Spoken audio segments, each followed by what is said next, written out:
song work.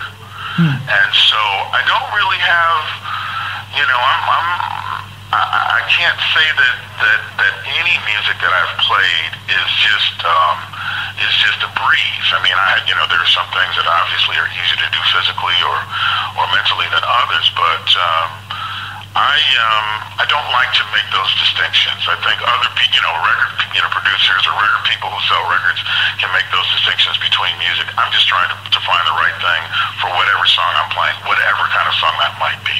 We're speaking to Darryl Jones, bass player to the stars, I'd like to say. Do you get an opportunity when you actually are, doing the sessions to actually put a little bit of your own flavour to it?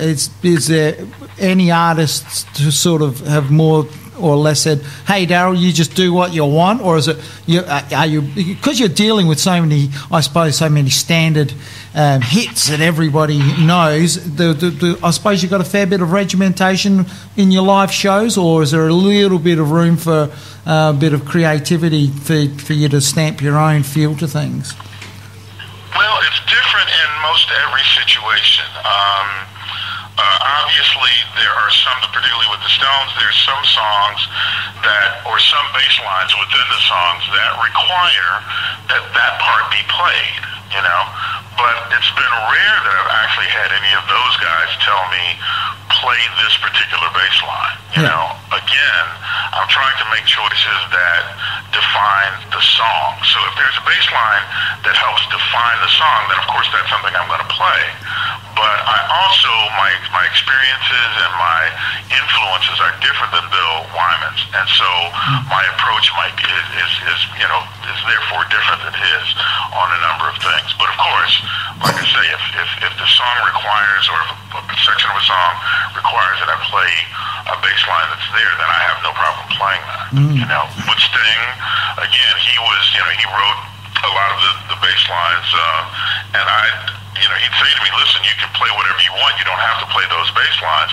But then the guy's a great writer of bass lines, and so there were a number of times when he'd say, "You can change that," and I'd say, "Well, it doesn't need to be changed because it really works the way it is." Yeah, well, I was lucky enough to see you play in the Dream of the Blue Turtle tour. I think it was 20 years ago, I think. It seems a long time ago. And for me, it was just one of the best concerts. I've actually always stated it was one of the best concert I've ever seen. The musicianship of the musos that Sting gathers together must be just overwhelming to play with. It just... you must, as I said, you must pinch yourself every day you wake up. I couldn't clearly hear everything that you were saying, but I think you were talking about the Dream of the Blue Turtles tour when we played there in Australia. Yep, that's right. Yep, and it was just magnificent. That was an incredible band. Omar Hakim, Kenny Kirkland, Branford Marsalis, Janice Pendarvis, Dolette McDonald, and it was just an incredible band, man. That band could really kind of go anywhere, and we often did. It was just really incredible, man. We had so much fun, so much camaraderie, and so much great music went down. It's really wonderful to think back on that and remember how much fun we had. Oh, it was just magnificent. Now, looking out through your notes here, I've just noticed that you're an actor as well. Can you tell us a little bit about what you've done in the acting realm? Well, I was living in New York, and my roommate was a very dear friend of mine, and she's an actress, or she's an actor, I should say. And so she'd lived in my parents' house when she was going to college before, and so I used to help her with her lines. And when I got moved to New York, of course, she's working on different projects, going up on different projects, and I'd help her with her lines, and I just kind of got interested in trying to be able to do a better job to help her out initially. And then after the Sting movie came out, there was a party after the premiere of the movie, and Peter Weller, who I later found out, who ended up being a very good friend of Miles's, and is a trumpet player himself, he said something to me after seeing me in the movie. He says, "Man, you should consider acting. You should consider acting. There's something about the way it kind of draws people in. And so I did. I started studying acting after that. And I, went up on a few different things. And I've gotten a couple little parts here and there. It's been a while since I've done any of that, but I really do love great acting and great actors and great movies and plays and all of those things. I really love that stuff, and I hope I have a chance to do more of it. No, did you get to do some live stage acting, or been on? Where did it lead you to? I never did any plays. I did the stuff that I did were mostly walk-ons on television shows or little parts in films. There was the Madonna film. I'm in that for a moment. I don't have any lines. There's a Sting film, but there's one or two other films that I did where I had some very, very small speaking parts, one or two lines, and it was great fun. I really enjoyed it. Now, tell us a bit about film scores. Is that part of your thing? You're constantly thinking or working on different... Are you doing anything at the moment as far as film goes, as in music-wise? I didn't quite hear what you said, but I did one film score for a film called Love Jones.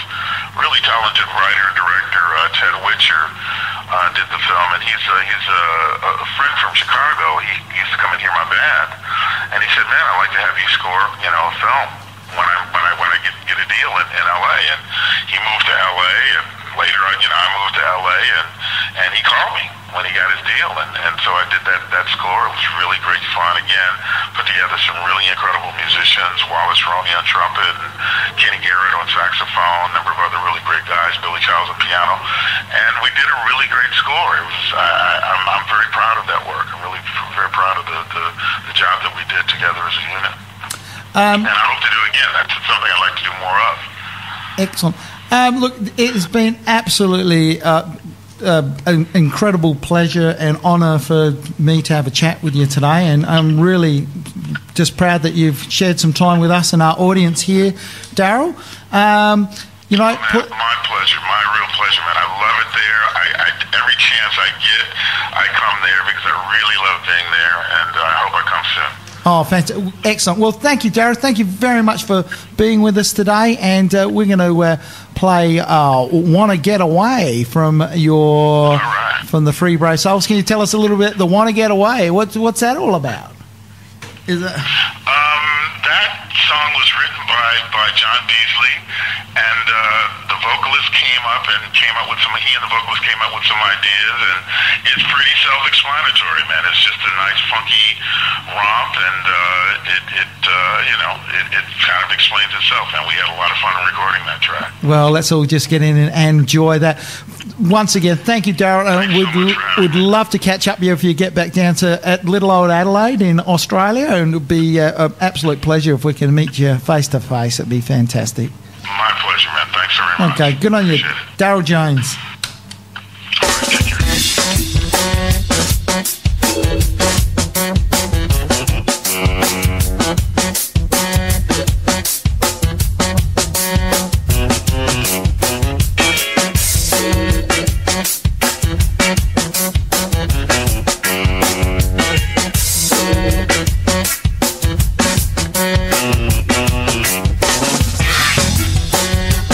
Let's go.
.1 Tribe FM and Three Brave Souls, which was the Darryl Jones and John Beasley collaboration, which was fantastic. Talking to Darryl, what a privilege, what a privilege. And now for even more thrilling privilege, or equally